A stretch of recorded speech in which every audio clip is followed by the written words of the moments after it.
Bom dia a todos. Bem-vindo ao penúltimo dia, então, do curso de Inverno de Ecologia. Eu gostaria, então, de apresentar o palestrante dessa manhã, que ele é biólogo e doutor pela Universidade Federal de São Carlos. Atualmente, ele é professor associado na Universidade Estadual de Maringá. E suas pesquisas envolvem, então, macrófitas aquáticas e organismos associados em busca de questões em biologia de invasão e biodiversidade. Obrigado, gente. Obrigada a você.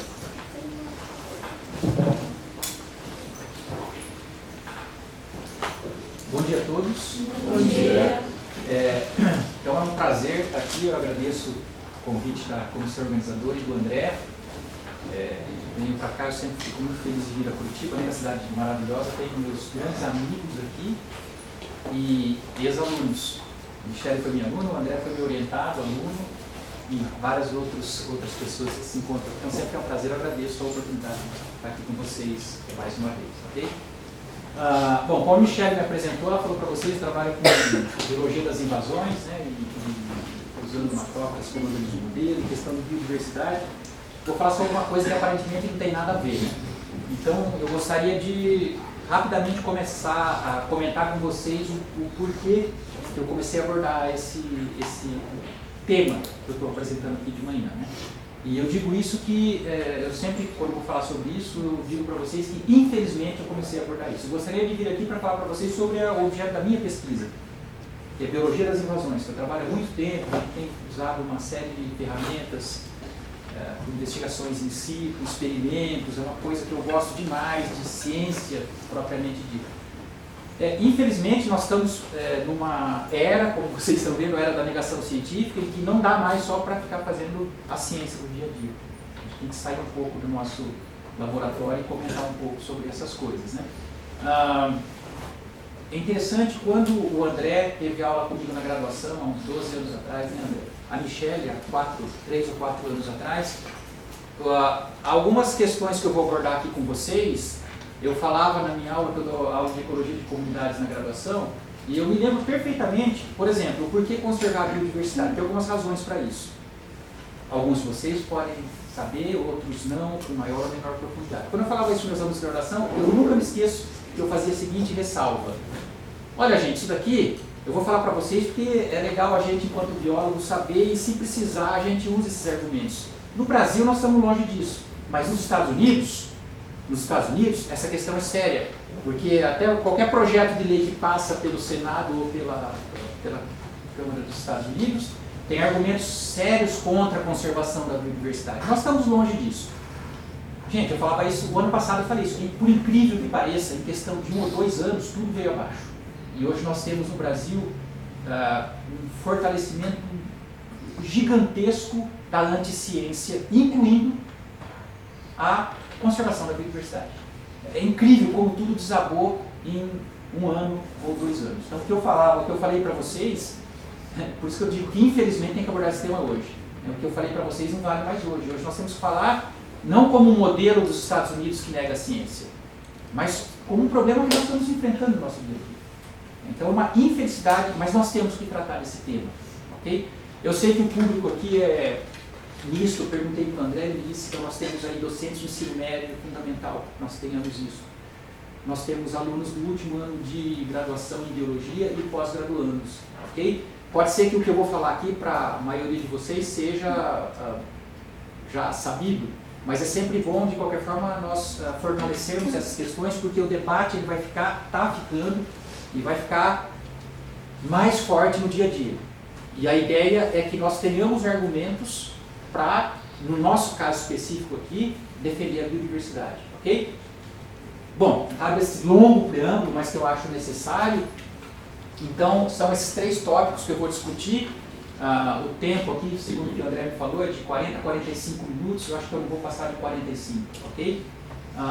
Mas eu quero falar calmamente com vocês sobre esses 3 assuntos aqui. Então, primeiro, por que conservar a biodiversidade? As razões para isso, são várias razões, ok? Alguns argumentos contrários à conservação, que nós temos ouvido, então eu vou colocar os principais deles e vou contra-argumentar, obviamente. E finalmente eu vou tentar mostrar para vocês que essa negação da importância da conservação, ela está em consonância com algo muito maior que a negação científica. Então nós vamos abordar um pouco essa questão da negação científica, ok? Então por que conservar a biodiversidade?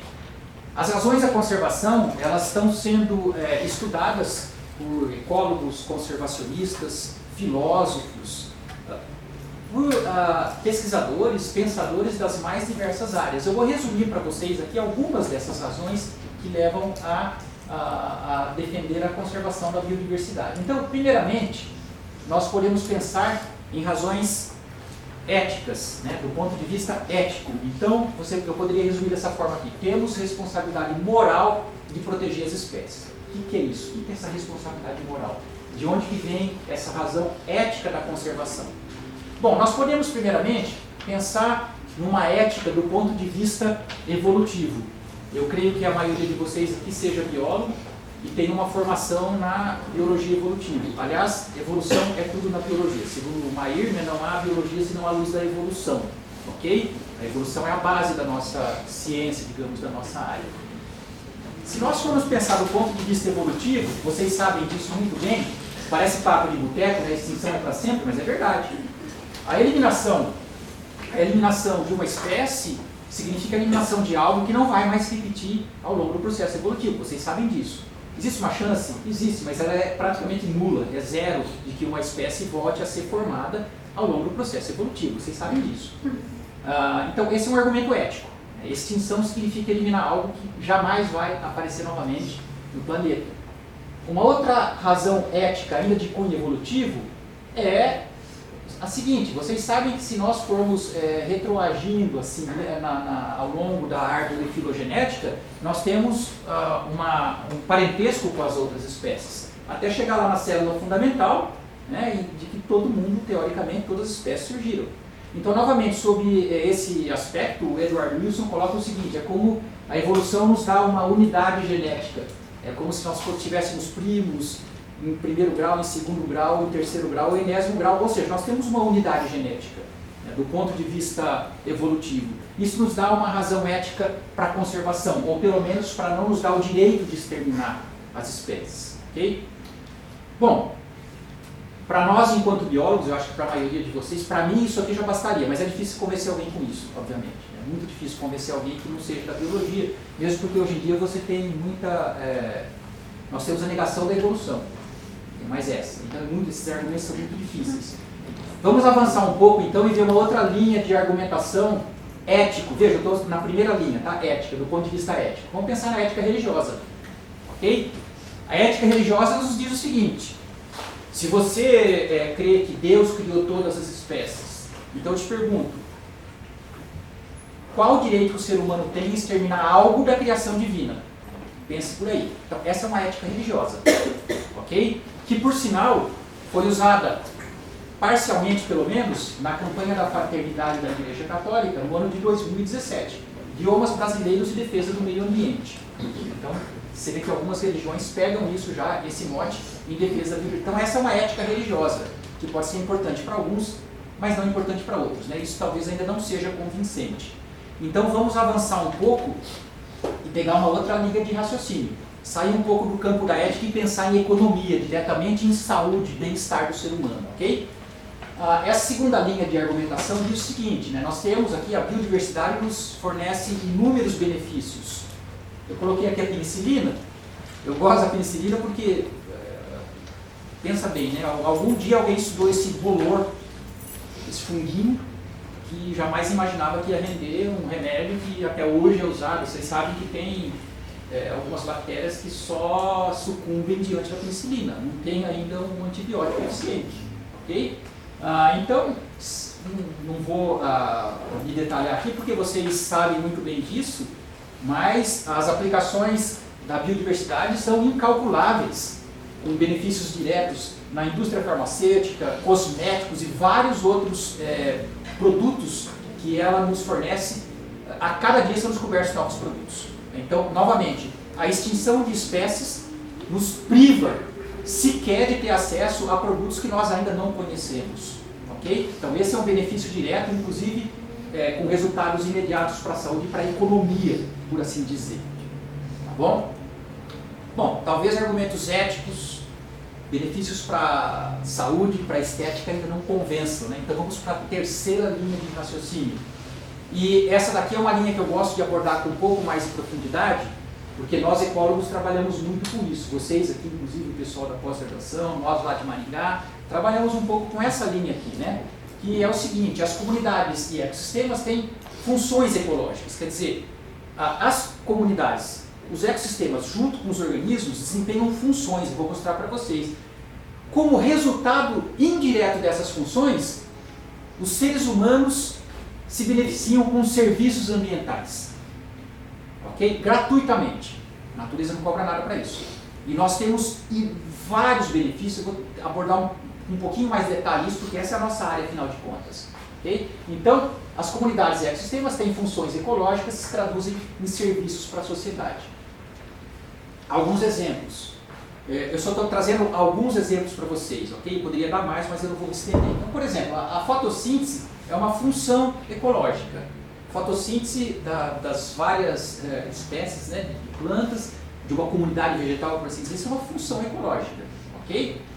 Qual o serviço ambiental que ela nos gera gratuitamente? Por exemplo, produção de alimentos e fibras, ok? Então, essas espécies em conjunto, funcionando através da fotossíntese, geram gratuitamente para o ser humano alimentos e fibras. Função ecológica, decomposição da matéria orgânica, ok? Então, a decomposição da matéria orgânica nos fornece, por exemplo, purificação da água, depuração de esgotos, gratuitamente. Eu posso dar dois exemplos para vocês. O Rio Tietê sai da cidade de São Paulo, que é um canal de esgoto a céu aberto. Ao atravessar o estado, sem nenhuma estação de tratamento, a água chega praticamente pronta para consumo humano, extremamente transparente. O que purificou essa água? Na verdade, uma enorme diversidade de bactérias, fungos, micro-organismos, invertebrados, vertebrados inclusive. Esse conjunto da biota que participa do processo de autodepuração do rio, gratuitamente. Okay? Quanto custaria para tratar esse esgoto? Né? Gratuitamente é feito isso na natureza. Pega o Rio Iguaçu. O Rio Iguaçu sai de Curitiba extremamente poluído e ele chega nas cataratas com uma água muito mais limpa. Então, novamente, isso só funciona porque existe um conjunto de espécies trabalhando e, através da função da decomposição, nos proporciona esse serviço ambiental, que é o quê? A purificação da água. Só para dar esse outro exemplo para vocês. Ciclagem da água, que por tabela regula o clima. Daqui a pouco eu vou falar um pouco, só vou dar um exemplo sobre isso, ok? Então, uma outra função ecológica que nos reverte na forma de um serviço ambiental gratuito. Quanto custariam esses serviços se nós tivéssemos que executar? A última estimativa, e eu faço questão de frisar para vocês que essa estimativa não foi feita por biólogo, porque biólogo em geral é péssimo em tratar de economia. Essa estimativa foi feita pelo economista Robert Constanza, a última datou de 2014, então vocês vejam aí, a somatória desses serviços ambientais, se nós tivéssemos que pagar por esses serviços ambientais prestados gratuitamente pela biodiversidade e junto com os ecossistemas, isso nos custaria entre 125 e 145 trilhões de dólares ano. Okay? Trilhões de dólares ano. Então vejam só o que nós estamos tendo de benefício, sem custo nenhum. Okay? Bom, então vamos dar alguns exemplos mais específicos para vocês. E esse aqui é um exemplo que eu adoro, porque é um exemplo aqui do Brasil mesmo, que vocês encontram na Plataforma Brasileira de Biodiversidade e Serviços Ecossistêmicos. Okay?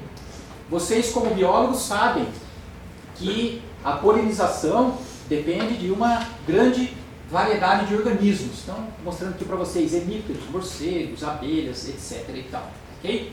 Bom, eu pergunto para vocês o seguinte: esse serviço é prestado gratuitamente, né? O quanto que isso nos custaria se nós não tivéssemos esses polinizadores naturais?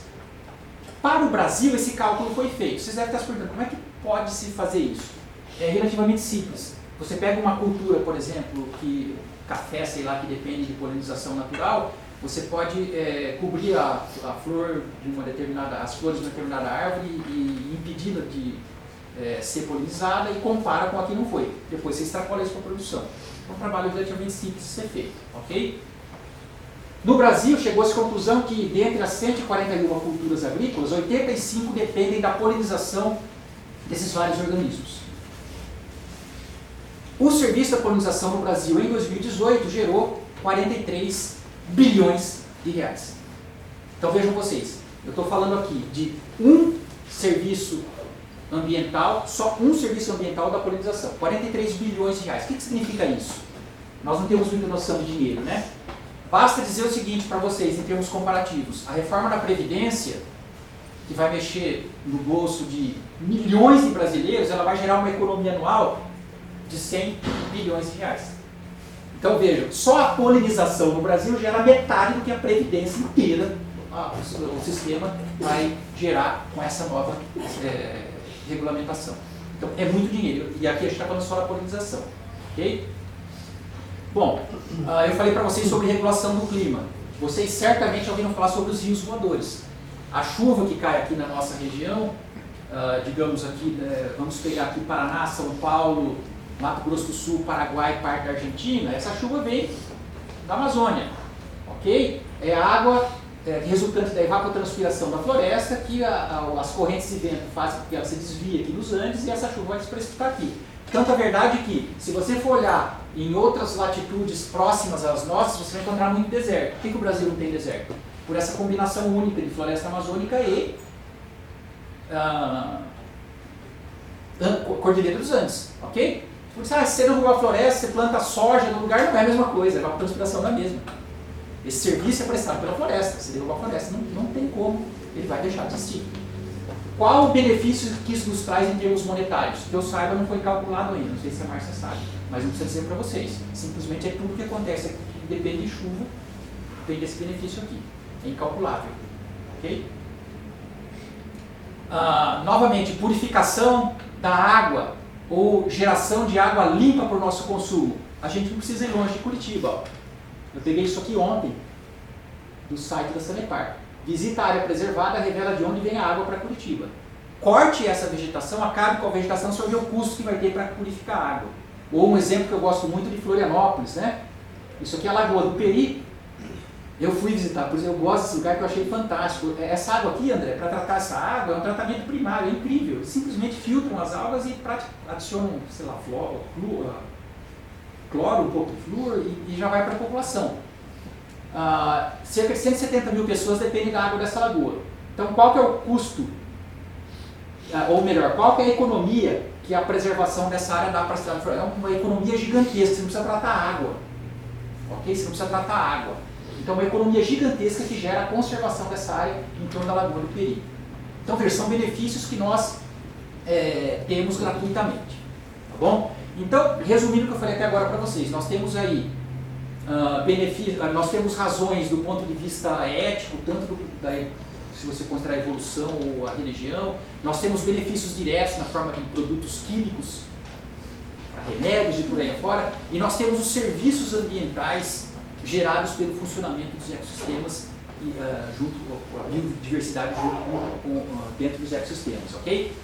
Bom, o importante disso tudo e que os estudos de ecólogos têm mostrado nas últimas 3 décadas, isso é importante ser marcado. É o seguinte, que na medida em que você retira espécies, ou seja, a queda da biodiversidade implica numa redução proporcional ou praticamente proporcional dos serviços ambientais.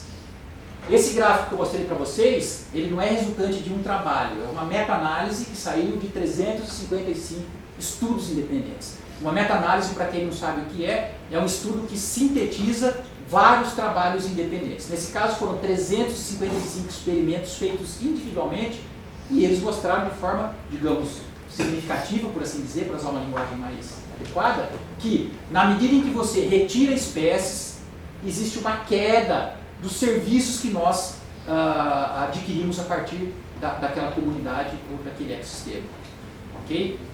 Então, essa é uma grande mensagem. Né? você conservar a biodiversidade por essa ótica é uma coisa óbvia, porque a perda de biodiversidade implica numa redução do benefício que nós temos nos ecossistemas.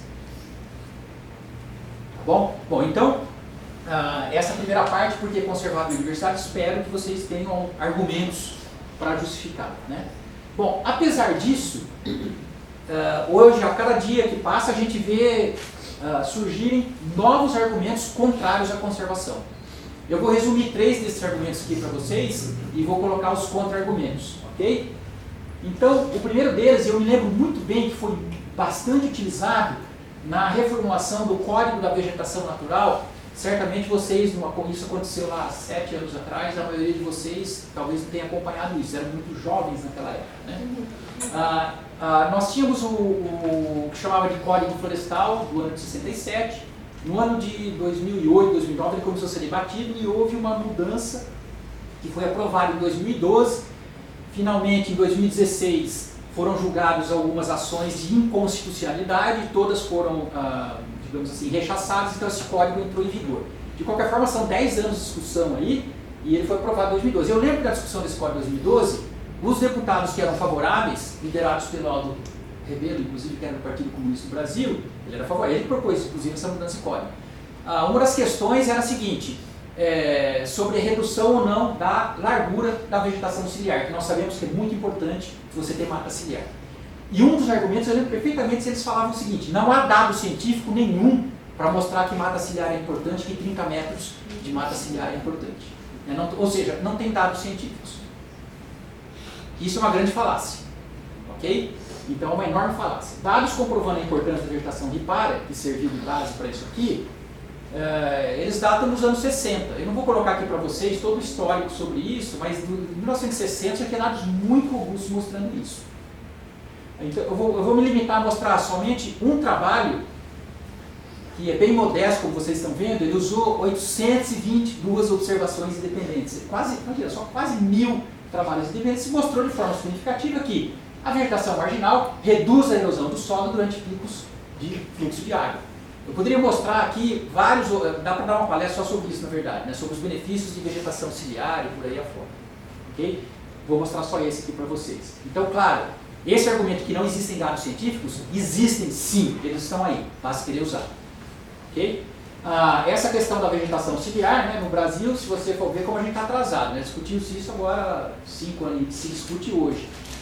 Em 1817, Dom João VI, não sei se vocês sabem a história da Floresta Tijuca, começou a faltar água no Rio de Janeiro. Começou a faltar água em 1817. O que Dom João fez? Falou, era tudo café isso aqui, gente. Plantação de café. Ele mandou cortar tudo e replantar com espécies nativas, a maior parte de espécies nativas, para ter água. Ou seja, há 200 anos atrás, o rei já sabia disso, o imperador, né? O rei e o imperador, ok? Isso foi um império que aconteceu. Já sabia disso aqui no Brasil, há 200 anos atrás. Bom, uma segunda linha de argumento é a seguinte: as espécies se extinguem naturalmente.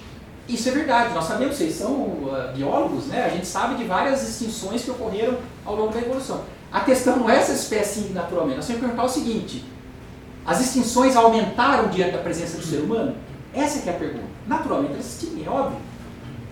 Então o contra-argumento é esse, né? As taxas de extinção, hoje, existem várias fontes de informação. Essa eu acho que é uma das mais seguras, eu gosto muito, está no livro do Stuart Pin.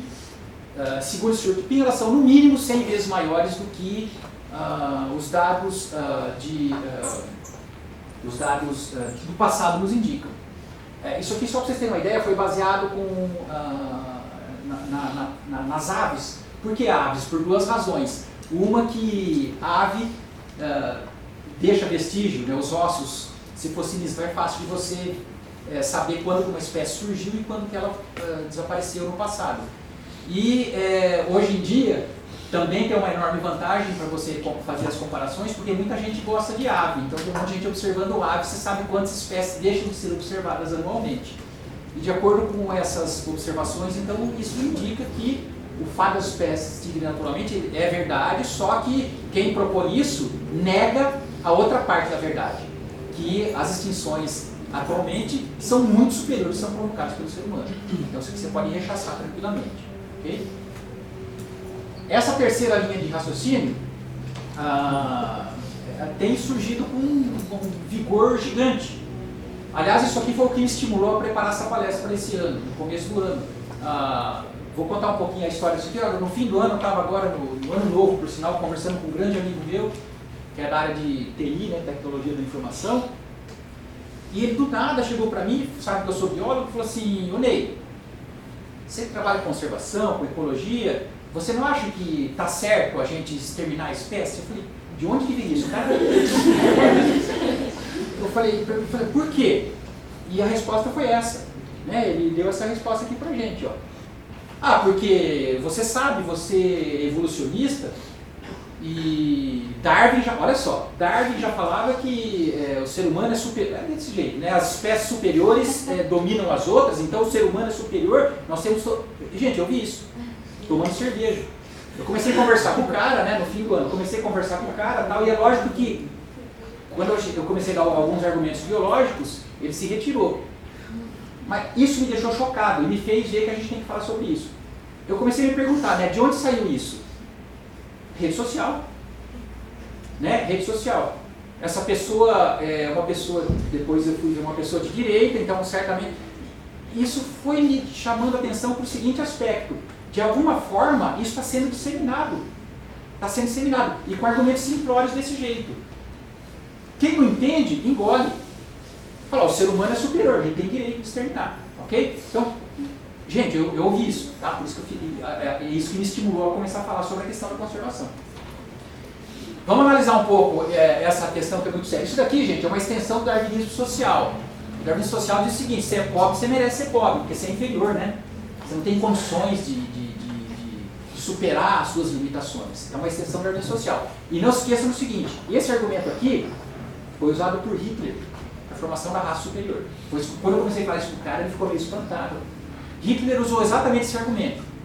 Só que, olha só que interessante, o darwinismo social, ele é embutido dentro da competição, dentro da espécie, intraespecífica.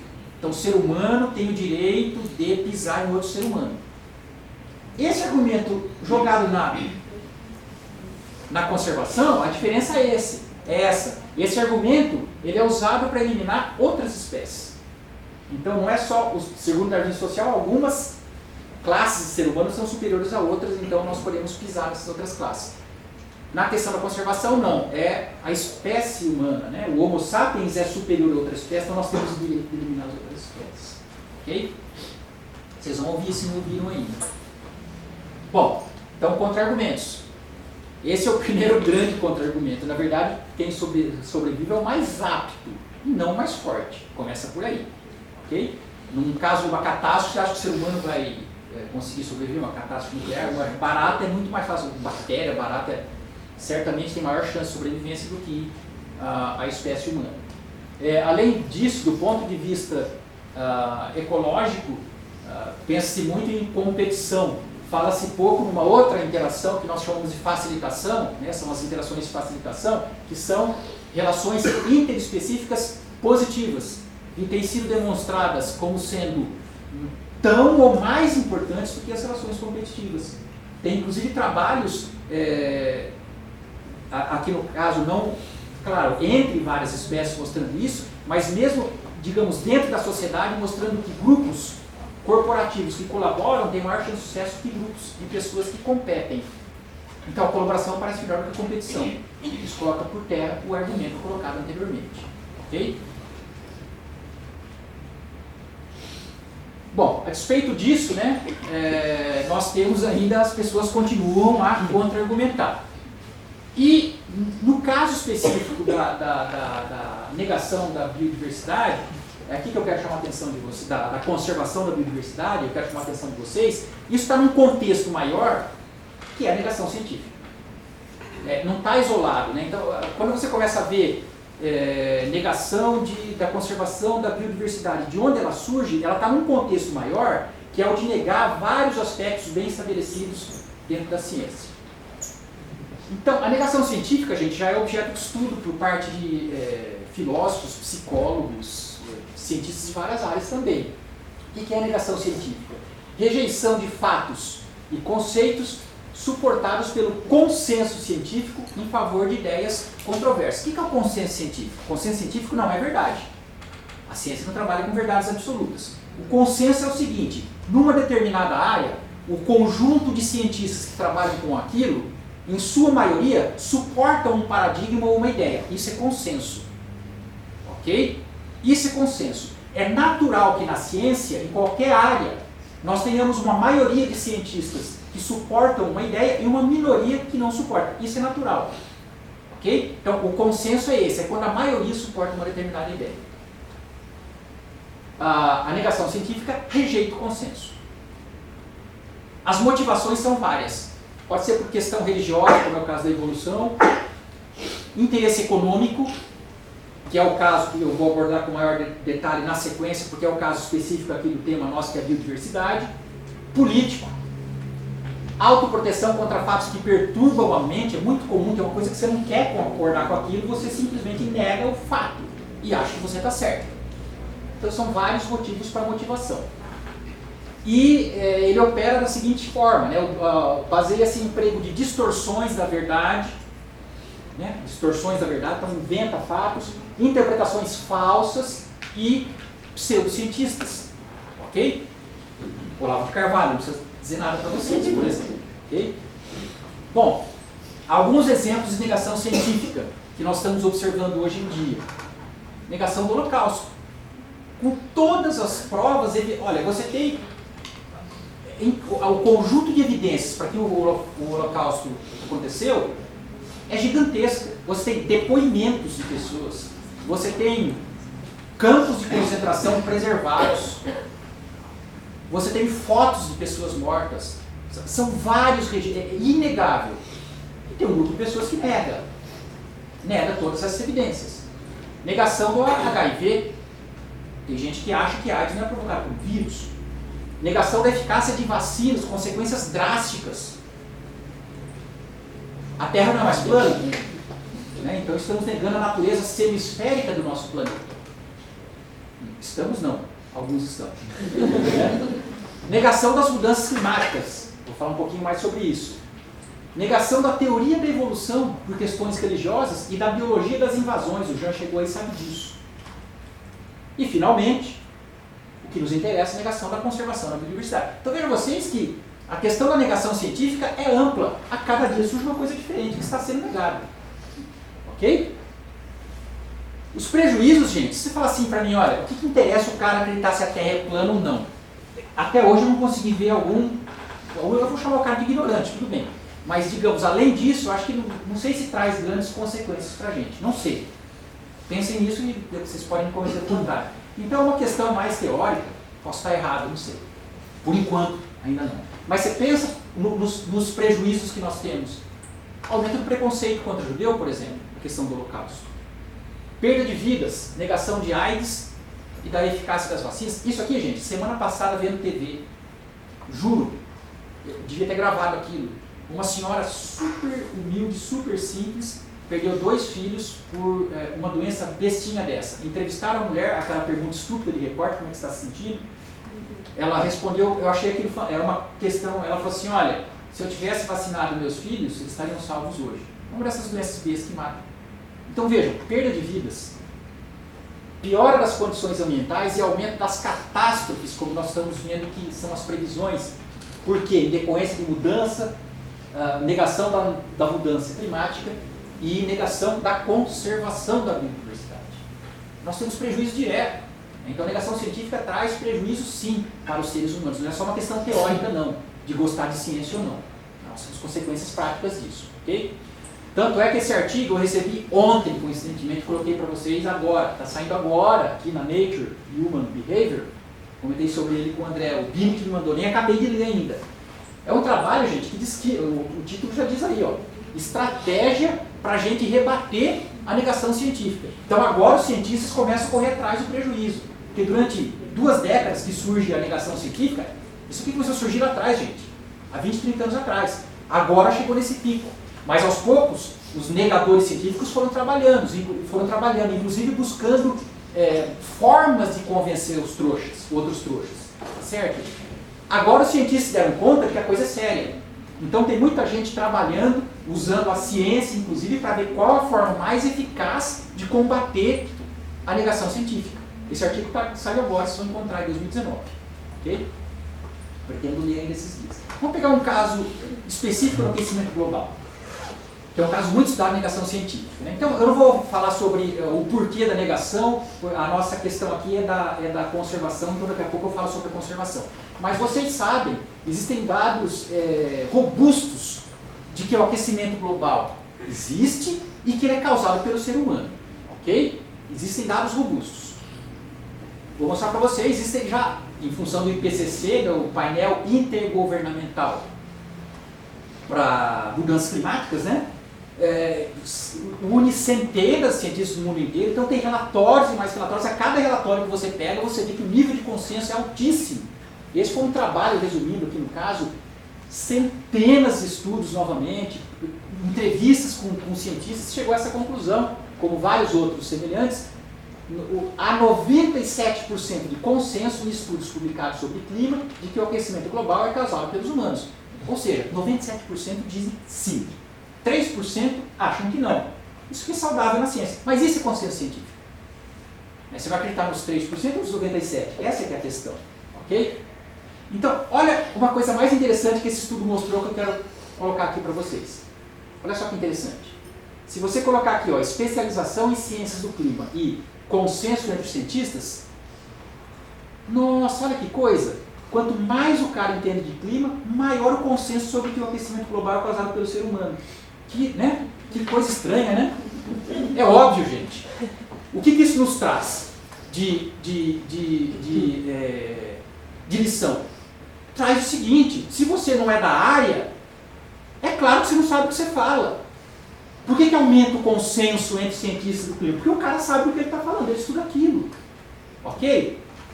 Não há consenso entre quem não é da área. E é óbvio. Você pergunta para mim e para o André, vamos discutir ciência, teoria quântica, não vão chegar a conclusão nenhuma, não somos da área.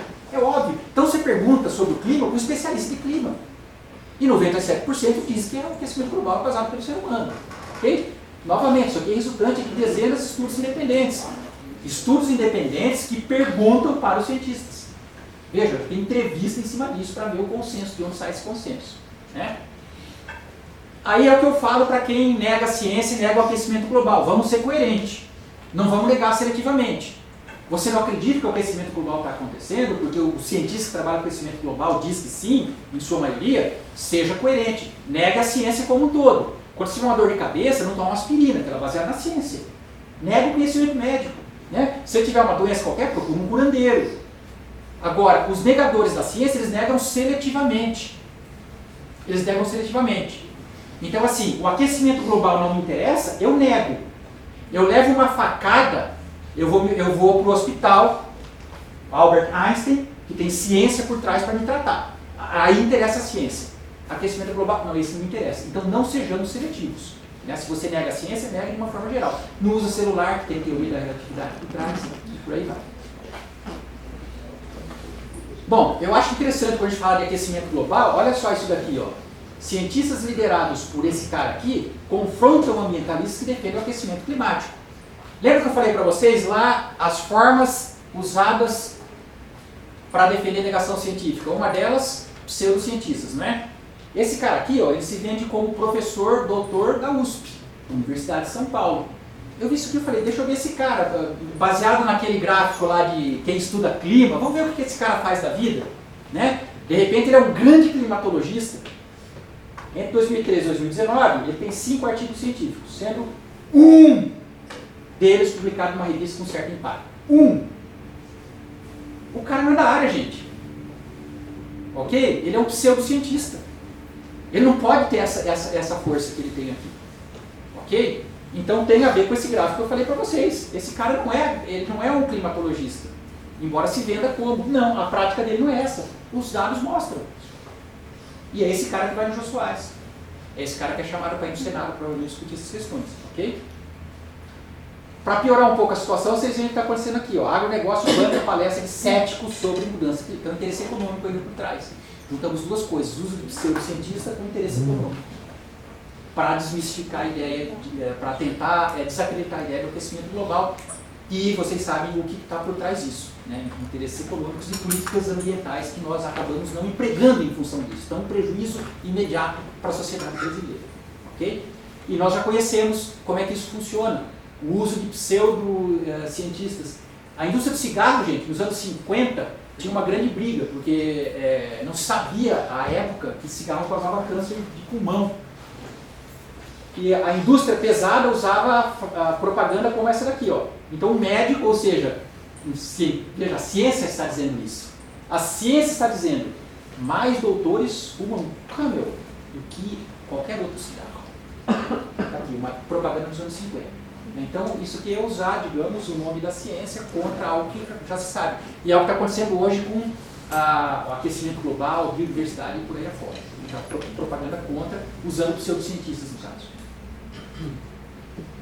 Bom, então, a negação da conservação, agora eu vou pegar um pouquinho, ou em mais detalhe isso, que é o nosso tema principal. Então, os argumentos eu falei para vocês, não precisamos conservar as espécies, já temos um excesso de unidade de conservação, temos direito de exterminar. No atual cenário brasileiro, a negação da importância da conservação é relacionada diretamente a interesses econômicos imediatistas de parte, faltou colocar aqui, de parte do agronegócio, não é todo mundo não. Então, mais precisamente, se a gente for trazer para o caso brasileiro, por que se nega o interesse a importância da conservação? Esse aqui é o maior, não tem questão religiosa, nada disso, são interesses econômicos do agronegócio. Só para vocês terem uma ideia, a cada dia tem, a Márcia sabe muito bem disso, da atualização, a gente recebe, tem dia que você fica o dia inteiro recebendo e-mail, né? A cada dia tem um novo ataque de vários lados. Eu só vou mostrar 3 para vocês aqui, que eu acho talvez os mais sérios e imediatos. Por exemplo, tem um projeto de lei no Senado, que foi colocado agora em março, começou a tramitar em março, pretendendo eliminar a reserva legal prevista na Lei de Preservação da Vegetação Nativa, aprovada em 2012. Aqui eu tenho que ressaltar para vocês, tem que falar um pouquinho mais de detalhe o que é isso, que muitos de vocês talvez não compreendam.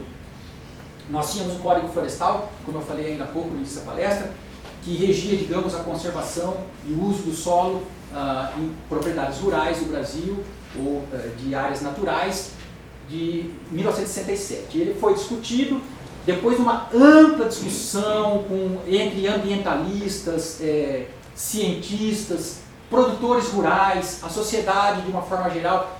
Alguém perdeu alguma coisa, o outro lado perdeu outra, mas ele chegou-se a um consenso e teve o código foi aprovado em 2012. Okay? Mas foi resultante de uma ampla discussão. Esse código, uma das coisas que ele prevê é o que se chama de reserva legal, que já existia, na verdade, no Código Florestal de 67. A reserva legal, gente, é uma coisa fantástica que o Brasil tem ainda hoje. Essa reserva prevê que, não vou dizer números para vocês, mas dependendo da região, isso varia, dependendo do bioma, o proprietário rural ele tem a obrigação de conservar uma parcela da sua propriedade com vegetação nativa. Ok? Então isso se chama reserva legal. Além dessa reserva legal, tem as áreas de preservação permanente, que é uma outra coisa. Mas a reserva legal ele é obrigatória. Isso foi consenso dos próprios fazendeiros. O agronegócio concordou com isso.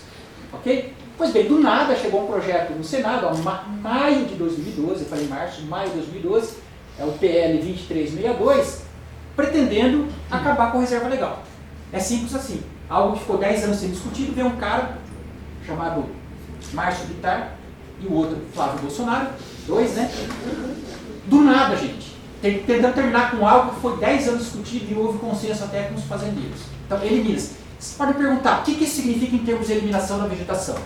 Gente, se você for juntar as áreas que, de acordo com a legislação atual, podem ser legalmente eliminadas, mais a proposta desse projeto, nós temos a possibilidade de ter uma perda legal de 33% do território brasileiro de vegetação natural. 1/3 do território legalmente pode ser, eu não vou falar desmatado porque você tem outros tipos de vegetação natural, campos, por exemplo, ok? Então vejam só, numa tacada só, um projeto como esse, junto com o que já tem, permitirá eliminar 1/3 do território brasileiro. Não estou falando só de mata. Imagina só, 1/3 do Brasil, transforma isso em vegetação natural, legalmente pode ser eliminado. Legalmente, com um único projeto de lei. Não basta isso. Nós temos outros mais interessantes. Por exemplo, tem uma medida provisória do nosso presidente que altera o código, o novo código que está errado aqui, Código da Vegetação Nativa, né? Extingue punição prevista para fazendeiros. Legal, estimula ainda mais. Esse outro aqui é fantástico, não basta você eliminar a reserva legal, tem um outro que vai além. Permite atividades agrícolas em 100% das propriedades em campos de altitude, campos gerais, pampa, caatinga e pantanal. Você pode eliminar tudo. Não tem nem reserva legal. Aliás, nem reserva legal, nem APP. 100%. Então, eu poderia ficar colocando para vocês outros aqui. Então, tudo isso, gente, está no contexto de negação da importância da conservação. Não interessa conservar. Ok? Não interessa conservar. Eu fui ver os argumentos que esses caras usam. Tá? Então, agora vamos... Gente, é importante passar para vocês, a ideia é que vocês reproduzam isso nas conversas. Que vocês reproduzam. Tá ok? Eu peguei, por incrível que pareça, eu peguei um Uber lá em Maringá para ir para o aeroporto, mas foi muito legal. Do nada, o motorista falou de umas árvores, legal, começou a falar. O motorista do Uber veio falar para mim e falou assim, nossa, quando eu viajo lá para o sul, Santa Catarina, é tão legal ver aquelas áreas protegidas. Nossa, vamos conversar, vai, papo vem, o cara começou a falar, é uma pena que hoje não tem lei que permite, comecei a discutir isso com ele. Não, tem lei aqui, não se cumpre, comecei a falar e tal. Aí no fim eu falei pro cara, ó, você vê coincidência, nós estamos falando sobre isso, estou indo para Curitiba dar uma palestra sobre esse tema. Ele falou, poxa, é mesmo, eu queria ver essa palestra.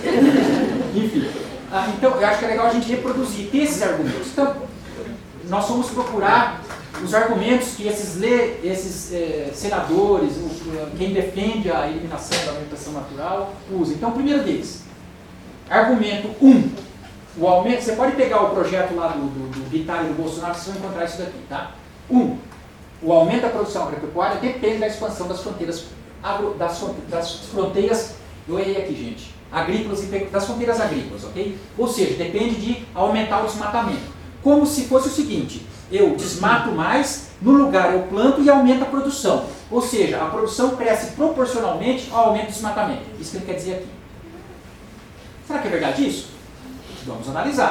Pode ser, né? Como cientista tem que ver se é verdade. Então vamos ver aqui. Ó. Esses dados aqui eu peguei do IPEA, que por sua vez foram produzidos pela Embrapa, que parte da Embrapa defende o desmatamento. Vamos ver o que eles falam então pra gente, ok? Estou pegando quem defende. Vamos ver o que eles falam. Gente, desde os anos 60 até hoje, vamos pegar aqui, por exemplo, para cereais, houve um aumento na produtividade de 3,4 vezes. 1,3 vezes para frutas, 3,5 vezes para óleos vegetais e, presta atenção, leguminosas, onde se inclui a soja, 6,1 vezes em 3 ou 4 décadas. Esse aumento da produtividade, presta atenção, gente, por unidade de área. Ou seja, como é que o Brasil aumentou a produção agrícola nos últimos anos? Desmatando mais ou empregando tecnologia? Não precisa dizer para vocês, tecnologia. Não foi desmatando. Veja, a soja que se inclui aqui, por exemplo, aumentou 510% a produção por unidade de área. Ou seja, hoje se produz 6 vezes mais, 510% acima, 6 vezes mais na mesma área do que 3 décadas atrás. Olha que interessante. Não precisa desmatar mais. É tecnologia. Ok? Então, eu fiz um cálculo besta aqui, vamos partir aí desses projetos de lei e fazer a seguinte brincadeira aqui. Vamos supor, eliminar tudo que resta de Mata Atlântica hoje, tudo, e transformar isso em agricultura. Vamos ver o quanto que a gente aumenta a produção agrícola brasileira. Pegando o argumento de quem defende essa ótica. O argumento deles é o seguinte, cresce a produção proporcionalmente ao desmatamento. Então, vamos pegar essa ótica, ok? Bom, em números, vamos ver onde é que a gente chega. Restam cerca de 91 mil quilômetros quadrados desse bioma. Márcia, eu sei que isso aqui está errado porque saiu um número mais recente, que na verdade não são 7, um pouco mais, tá? Esse pouco mais não vai dar muito também, vou mostrar para vocês, tá bom? Vamos partir desse argumento, 91 mil quilômetros quadrados desse bioma, a agropecuária ocupa 28% do território nacional, portanto 2,3 milhões de quadrados. Fazendo esses cálculos aqui, se você utilizar toda essa área do bioma, haveria um aumento de 3,8% da produção agrícola. Eu sei que tem números mais recentes, que essa área seria dobro. Tá, vai de 3,8 para 7, vamos ser legal assim, 8%. Então veja, você desmata a Mata Atlântica inteira hoje, você aumenta 8% a produção agrícola. 8% contra 510% da tecnologia. Tem comparação? Gente, não tem comparação isso aqui. Ok? Não tem comparação. Bom, a elevação da produtividade em terras, esse é um outro argumento, ok? Para digamos, contra-argumentar o que se fala do aumento, que o aumento do desmatamento vai gerar mais aumento da produtividade agropecuária. O aumento da atividade agropecuária que nós tivemos nas últimas décadas, a elevação da produtividade, veio em decorrência, em grande parte, do uso de terras subutilizadas.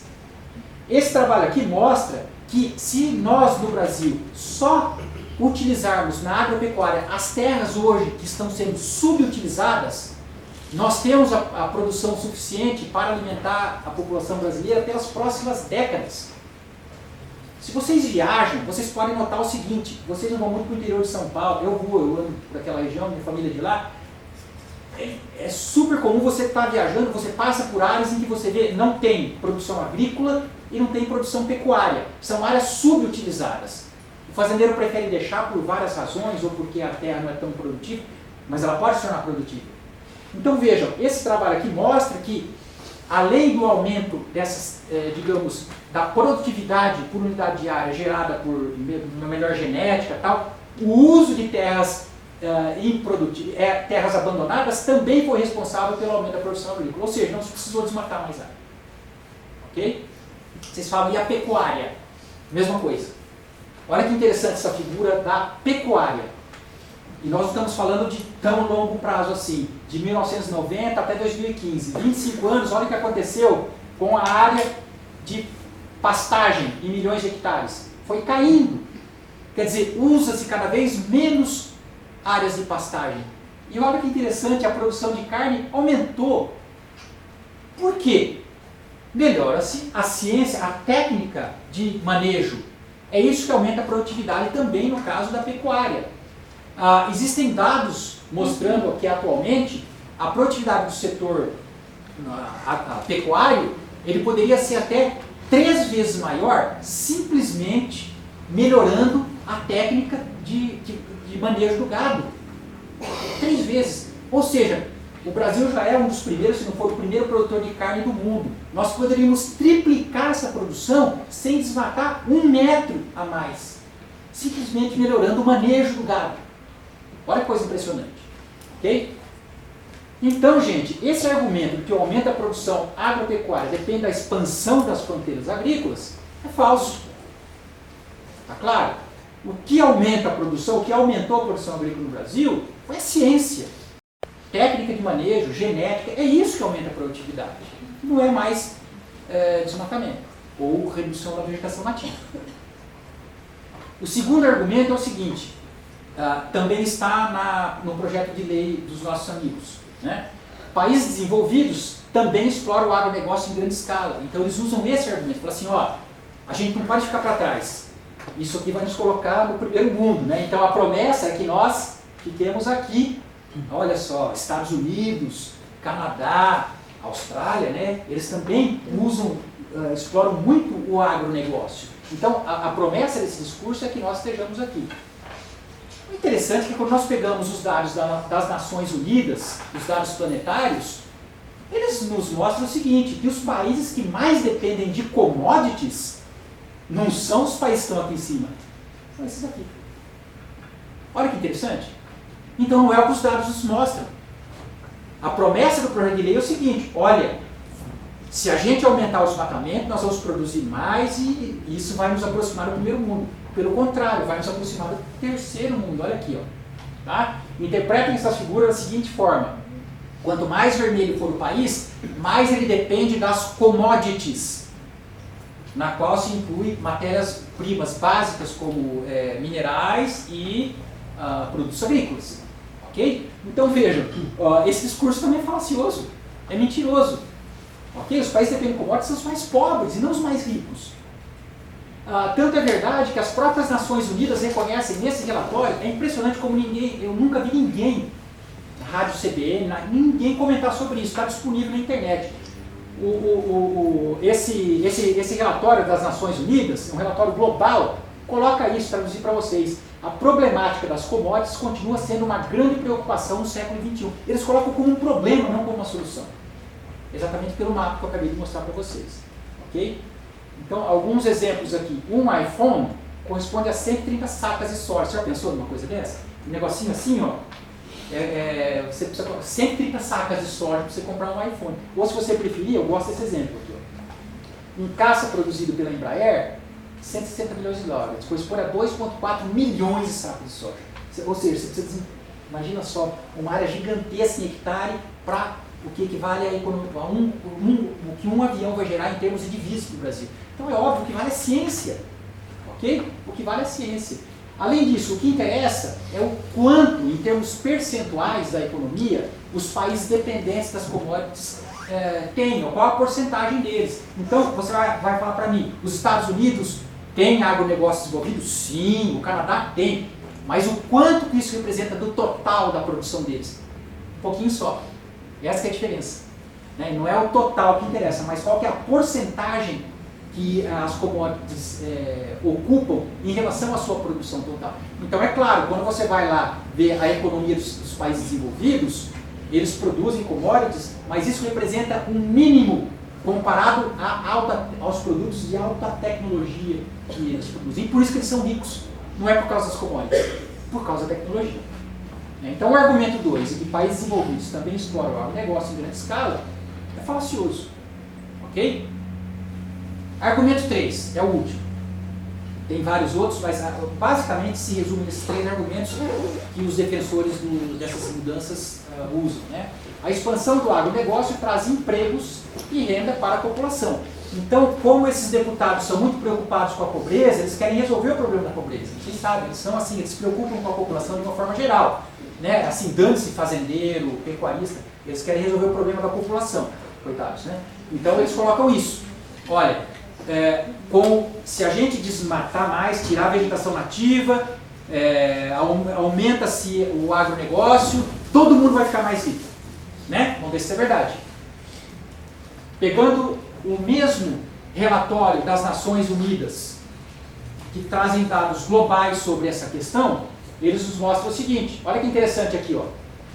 Quando aumenta a dependência da commodity, ou seja, países mais dependentes de commodities são aqueles que têm o maior índice de concentração. O que é esse índice de concentração? Ele nos dá uma ideia da importância dos oligopólios para aquela economia. Resumindo para vocês aqui, países que dependem muito de commodities, como no caso do Brasil, países africanos, têm um enorme número de empresas gigantes que concentram a economia. É isso. Ou seja, a diferença de renda aumenta. Se não bastasse, esses países aqui dependentes de commodities, isso é mais importante para a gente, é mais fácil de compreender, detêm os melhores em desenvolvimento humano. Não precisa dizer mais nada. Então, depende mais de commodity, o índice de desenvolvimento humano cai. Ou seja, o que os nossos deputados e senadores estão colocando como base do projeto deles, não se mantém com base nos dados que estou mostrando para vocês. É exatamente o inverso. Ok? Aí vocês podem me perguntar, o Brasil deve ser uma exceção a isso tudo, né? Nós estamos trabalhando com dados globais. O Brasil tudo é diferente, gente. O Brasil é mais legal, política é melhor, né? Então o Brasil deve ser uma exceção. Aqui no Brasil, de fato, a expansão do agronegócio gera mais renda, todo mundo fica mais rico. Será que isso é verdade? Vamos ver, nós temos dados do Brasil. Isso é o que mais importa para a gente. Esse trabalho aqui, gente, foi um trabalho publicado em 2009 na revista Science. Não precisa dizer mais nada para vocês. E eles fizeram um trabalho fantástico mostrando o seguinte, olha que interessante, isso aqui é o índice de desenvolvimento humano. Eles compararam qual que era o índice de desenvolvimento humano regional em vários cenários de desmatamento. Então veja, aqui nós temos porcentagens de desmatamento, variando de 0 a 100. Olha que interessante, no começo, quer dizer, quando se começa a desmatar, realmente parece que existe um aumento da qualidade de vida humana, baseado aqui no caso pelo índice de desenvolvimento humano. Ok? Ele se mantém até certo ponto, mas olha que legal. Depois de um certo ponto de desmatamento, esse índice atinge os mesmos patamares anteriores. Ou seja, você começa eu estou falando de desmatamento porque isso aqui foi feito na Amazônia, então lá é desmatamento mesmo, certo? Ou seja, no início da eliminação da vegetação natural, você tem aquele boom, aumenta realmente o índice de desenvolvimento humano, só que depois o que acontece é que o índice de desenvolvimento humano cai aos patamares anteriores. Ou seja, a população local fica sem os recursos naturais e ainda fica pobre. Legal, né?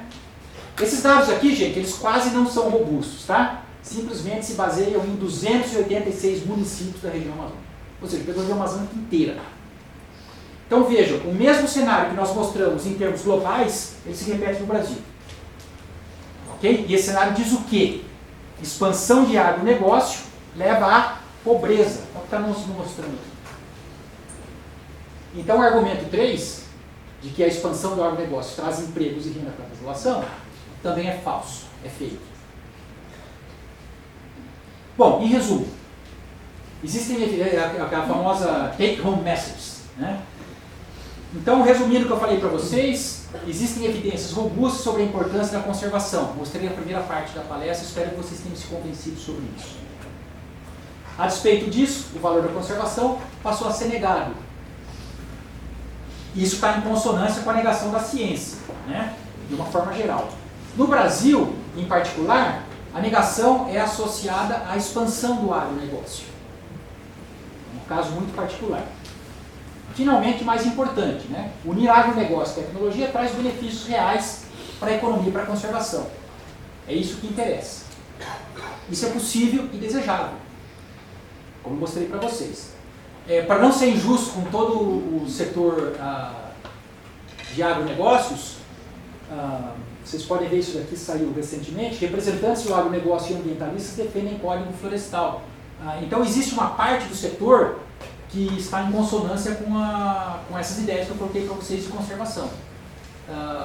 Não que eles sejam bonzinhos, né, mas que vocês sabem que existe uma grande pressão de fora do Brasil para não comprar produtos agropecuários que são oriundos de áreas onde a vegetação natural foi eliminada recentemente.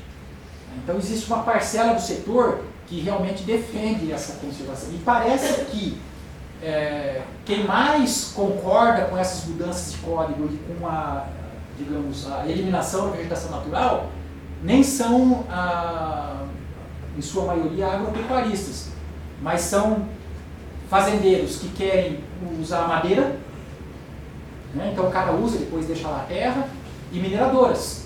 Parece que esses são setores muito fortes que acabam apoiando essas iniciativas retrógradas que nós temos hoje de votação no Congresso. Ok? Então, obrigado pela atenção de vocês e estou aberto para perguntas.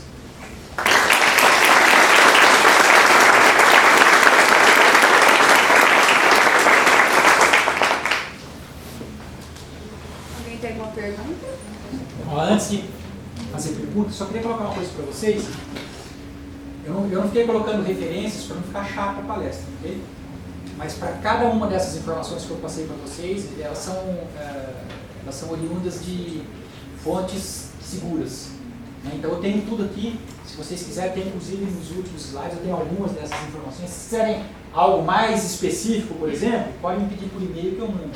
Uma série de sites que eu usei, papers que eu não citei, a questão dos projetos na Folha de São Paulo, e outras que eu trago, eu posso mostrar para vocês depois, livros do Edward Wilson e por aí vai. Então, para cada informação dessa que eu passei para vocês, tem uma base por trás, e quem se interessar pode me enviar uma mensagem, eu coloco o artigo original para vocês, ou a fonte original, tá bom? Sim? Está lá no começo, mas é mais fácil falar para você. smtomaz, com THOMAZ, @gmail.com. É o mais fácil. Não coloquei não. Mas smtomaz@gmail.com. Assim.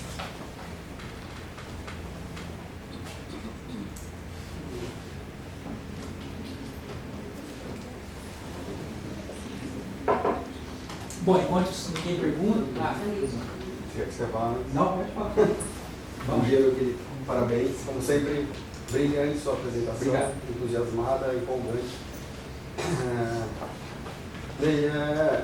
Assim, eu sei que a gente não tem uma solução única para essa perspectiva que ocorre em várias áreas de instigação de hipérbole, né? mesmo dentro da ciência existe isso. Porque a gente tem, por exemplo, invasões, tem pessoas que têm monografias inteiras sobre falando de invasões, aí no final, o último capítulo ele fala, invasões devia ser extinta. Sim. Por exemplo, Mark Davis e outras pessoas. Então, assim, dentro da própria ciência, porque isso, tem gente que estuda isso também mostra que isso é um fenômeno que torna, às vezes, pessoas que não são muito intelectualmente boas de verdade, populares. Populistas. Dentro da ciência. Dentro da ciência. Isso é outra coisa que você não tocou, se não era o teu tema, mas são coisas importantes a gente tocar no meio acadêmico. Isso. Agora, a questão por trás disso é que eu vejo que mesmo tanto essas pessoas, eu queria saber o que você acha, se você acha que tem soluções além da que eu acho. Uma delas é a gente... É que assim, eu acho que todas essas pessoas, tanto dentro da ciência como fora da ciência, em política, qualquer coisa, elas têm em comum que elas usam o populismo, como o Hitler usou, associado ao marketing, com pessoas profissionais da área. Esse é um ponto. Do jeito que você falou, o índice de aceitação de um fenômeno é muito maior em especialistas, mas a gente não é especialista em marketing.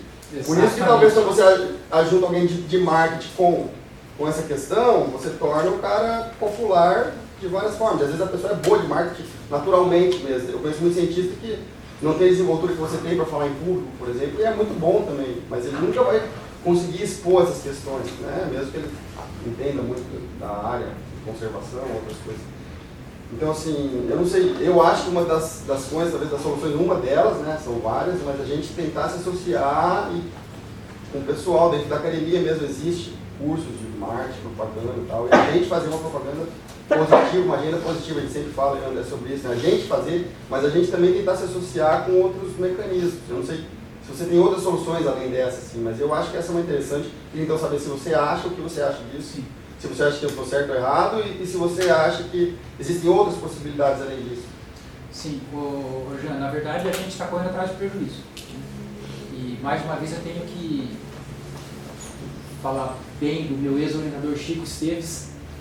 Já briguei com ele por conta disso, que eu achava que ele era exagerado, mas o Chico, há 30 anos atrás, sempre bateu nessa tecla que a gente fica muito dentro do nosso castelo e a gente vê que ele tinha razão. Felizmente é verdade. As estratégias para isso são várias. Especificamente o que você falou, a gente tem que se associar, eu não tenho a menor dúvida. Você falou que eu falo bem, por exemplo. Né? Obrigado pelo elogio. Eu acho que eu sou melhor em falar do que em debater. Por exemplo, eu sou péssimo em debate. Eu não sou bom em debate, porque eu demoro um tempo para raciocinar. Você faz uma pergunta, eu sou lento, fazer o quê? Faz parte do meu. Então eu gosto de falar, mas na hora de debater, sinceramente, eu não gosto de debater. Porque eu sou muito lento. Então, por exemplo, eu não seria eu seria uma boa pessoa para dar uma palestra, mas não para um debate. Começa por aí. Isso é perigoso. Aquele artigo que eu falei para vocês que eu recebi ontem, não acabei de ler, então voltando à sua pergunta, ele dá algumas estratégias que a gente deve usar. É legal que é um estudo bem robusto, cara. Eu não cheguei ao fim, eu queria ter tido tempo para trazer para vocês. Mas ele dá, só pelo abstrato, eu não tenho condição de discutir aqui com vocês porque eu não li o artigo inteiro. Ele dá algumas estratégias de como você deve ir a um debate para confrontar um pseudocientista, um negador da ciência. E eles fizeram, isso é legal, Jean. Eu pensei em você quando eu li aquilo lá já no abstrato. Eles mostraram o seguinte, fizeram um experimento, 6 experimentos, e mostraram o seguinte, pergunta, é melhor você não ir ao debate e contrastar com o pseudocientista? Pode ser que você vá e não adiante nada, né? Ou você ir. Olha, de novo, significativamente foi mostrado que é melhor você contra-argumentar que você convence parte do público. Poderia ser o contrário, mas isso é importante. Agora, o que ele fala também é o seguinte, se você não é um bom argumentador, não vá, porque o tiro sai pela culatra. Então, é o meu caso. Pensei nisso. Ontem eu fiquei vindo no avião pensando nessas coisas. Por exemplo, eu não sei se eu posso ir em debate, porque eu vi um debate outro dia no Senado sobre essa questão do projeto de lei, eu não consegui assistir. Agora, você imagina se eu vou lá defender, eu vou perder, eu vou mandar o cara tomar naquele, eu perco, eu não tenho como. Eu não posso participar do debate. Então, primeiro, estratégias. Por que eu pensei em você? Provado, se você é bem preparado, você indo a um debate, você consegue conquistar o público. As pessoas mudam de ideia. Então, essa estratégia. Não se furte ao debate se você é chamado. Né? Então, quem é bom para isso tem que ir mesmo e se preparar. E ele dá umas dicas que os negadores da ciência usam 5 categorias de critérios. Ele fala, se você se preparar nessas 5, você tem resposta para qualquer coisa. Por isso que eu quero ler mais. Eu não quero ir debate. É que eu fico nervoso, gente. Eu fico nervoso e aí eu realmente não sou bom em debate. Além de eu ter que raciocinar muito para responder, eu começo a ficar nervoso diante de coisas muito evidentes. E aí eu não sei me posicionar. Então eu sou uma pessoa que, por exemplo, não posso ir. Segundo ponto, você falou de se associar a marketing. Sim. Tanto que sim que agora nós estamos tentando com um cara, o Fio, você lembra do Fio? O Fio é um ex-aluno nosso que foi para a área de comunicação, se tornou um excelente comunicador. Nós estamos tentando, está praticamente certo já, uma bolsa que eu consegui pelo projeto. Ele foi para a área de marketing e comunicação. Uma bolsa de um projeto que eu tenho lá com a Itaipu Nacional, por sinal, trazer ele 1 ano para ficar com a gente, para fazer coisas desse tipo. Produzir material para rádio, jornal. Então nós vamos nos associar com um cara desse. O Chico Esteves já faz isso há 10 anos. Ok? E tentar entrar. Aí, terceira possibilidade. Vocês viram que aqui no começo eu coloquei membro da colisão Ciência e Sociedade. Eu acho legal colocar isso, que a Márcia aqui também é uma iniciativa fantástica da Mercedes Bustamante, junto com o Jean Paul, o pessoal da Unicamp, de juntar cientistas e ter respostas rápidas para o que está acontecendo e tentar entrar na mídia, de novo, com essas respostas rápidas do lado cientista. Pode ser que você convença alguém com isso. Só que eu estou sentindo, Márcio, não sei se você quer colocar, é muito difícil entrar na mídia, muito difícil. Então essas respostas demandam muita energia, que nem sempre a gente tem, e depois você não consegue colocar na grande mídia, acaba ficando restrita ainda à mídia de cientista. Ainda tem uma restrição muito grande. E além disso, já não sei dizer se a gente tivesse solução, não. Mas, em resumo, nos associar com marketing, tentar agrupar, não nos furtarmos aos debates. Por que eu lembrei de você? Porque eu sei que você vai lá na associação, de não sei o que lá, falar sobre invasão de espécies, acho que isso é muito importante. E a ressalva fica por fato de que quem vai no debate tem que ir muito bem, não pode ser nervoso e tem que ir muito bem preparado, porque o tiro pode sair pela culatra. Além disso, eu não sei como atuar, sinceramente. Eu não sei como atuar. E conversar muito, conversar muito. Isso daqui, gente, que eu falei para vocês, como eu disse no início, vocês desculpem, pode ter sido uma coisa muito básica para muitos de vocês, mas eu tenho certeza que para muitos não é. Porque eu sou questionado dessas coisas por aluno meu de biologia do último ano. O que é natural, a pessoa tem que perguntar mesmo, é óbvio, ok? Eu só espero convencê-lo sobre isso. Agora, imagine quem não é da área. Então, a gente, sempre que possível, a gente tem que expor essas ideias, a ouvir algum argumento, como o cara do Uber ontem, ele começou a falar, e eu falei, não, olha, tem lei, mas estão querendo, você tem que mostrar isso. Não vejo outra saída. Márcia. Obrigada, Nicola, pela exposição. Estou aqui super feliz, eu trouxe uma turma de estudantes de zootecnia, então aí tem uns 20 e poucos aqui, que estão fazendo uma disciplina condensada. O André falou para mim. E assim, essa temática tem tudo a ver, né, com o que a gente está falando no curso, mas especificamente a gente está, você tratou bem aí a questão de um suposto conflito, né, com o agronegócio. Então, assim, eu acho que deu bastante subsídio para a gente discutir e ligando um pouquinho com o que você estava falando aqui com o Jean, eu acho que o caminho é a gente estreitar laços entre pessoas de diferentes áreas. E eu vejo, por exemplo, esses meninos que vieram fazer esse curso aqui com a gente na teologia, que tem, eles trabalham com produção, vocês podem falar, tá, gente? Me ajuda aqui. Com produção, basicamente com produção de carne, das diferentes culturas, e eles têm uma formação dentro do agronegócio, basicamente dentro do agronegócio. E são pessoas que se dispuseram, são alunos que se dispuseram a vir ouvir biólogos, ouvir pessoas que têm uma outra visão que eles têm, quer dizer, Então, essa aproximação é o que a gente precisa fazer, né? Essa aproximação. A gente está estudando o espaço do solo, né? Enfim, os sistemas aquáticos, de um ponto de vista que não atinge o ponto de vista de pessoas que estão mais voltadas para a produção. Exatamente. E o outro lado também é verdadeiro. Então, eu já aprendi bastante coisa com eles essa semana. Tem vários deles que vão trabalhar com a produção associada ao bem-estar animal. Então, quer dizer, tem um universo para se trabalhar com essa produção agropecuária, né, de uma forma sustentável. E eu percebo que eles já têm uma sensibilização para que isso seja feito de uma outra maneira. Então, eu acho que essas pontes a gente tem que buscar. Nós não temos essas pontes prontas. É verdade. Nós sempre estamos, de um lado, jogando pedra para o outro. Isso. Quando, na verdade, são pontes que a gente tem que construir. É verdade. São pontes. Então, assim, eu acho que tem tudo a ver com o que você falou. Não sei se você quer passar algum recado nesse sentido aí para essas pessoas também. Sim, sim. O que está sendo colocado aqui é o seguinte. É importante esse ponto de vista que você falou, a gente atira pedras, né? Na verdade, essa parcela que faz esse barulho todo do agronegócio, ela é minúscula, e são os mega fazendeiros. Você sabe disso. Então, são pouquíssimas pessoas, na verdade, que fazem muito barulho porque têm um poder econômico. Se você for ver a esmagadora maioria de pequenos agricultores, eles não pensam dessa forma. E uma outra coisa importante é o seguinte, vocês da zootecnia são os responsáveis pelo aumento da produtividade. Ou seja, melhor que isso é impossível, é tudo que o biólogo quer, você produzir mais na mesma área.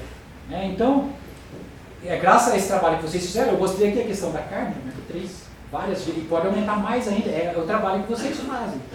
Realmente não tem como não ter ponte entre essas duas áreas. Eu tenho certeza que a maioria não é contra. Na verdade, esse ataque não vem da ciência, no caso especificamente de quem trabalha com agronomia, mas vem dos grandes proprietários. Né? Esse aqui é o X da questão. Essas pontes são importantes, porque no futuro vocês vão trabalhar com algumas dessas pesquisas. Então, essa visão compartilhada eu acho que é legal, sim.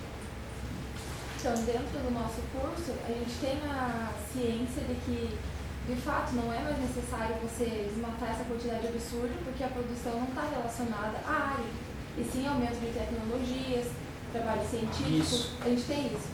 Tanto que a gente tem matérias direcionadas ao que foi o que a professora parece, que é ciência do ambiente, com abrigueto, informática de cultura, fertilidade do solo, se fala disso, desse assunto.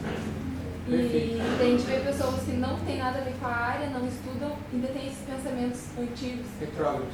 Que você tem que tratar, que não sei o que, tem que fazer tudo isso. E eu vejo alguém assim, por exemplo, como meu pai, que era uma pessoa que tinha consciência do aquecimento global, desse tipo de coisa, e eu tentava explicar para ele sobre melhoramento genético, melhoramento da área, melhoramento das forragens, tudo mais, que isso que de fato aumenta a produção. E agora, com isso que você até falou de WhatsApp, não sei o quê, ele tá contra isso, fala, isso é tudo balela, gente, isso é mentira, isso não tá acontecendo. Exatamente. Não tem aquecimento global, filho, isso é mentira, não isso. tem. Tem uma evolução de coisas que ele recebe no WhatsApp. Exatamente. E a fonte dele é essa, fica, mas fulano disse, tá aqui, ó. E quem é fulano? Não se Aí você pergunta. fala, pai, mas como tá fácil, não é um argumento, alguém estudou, a pessoa ficou meses preparando aquilo, fez um artigo, foi aprovado, teve uma banca que todo mundo viu, pessoas especializadas. Mas isso é forjado. Você inventou, qualquer um pode dizer que esse dado é isso. Assistam o Homem-Aranha Longe de Casa, é muito bom. Eu assisti ontem, 100% a ver.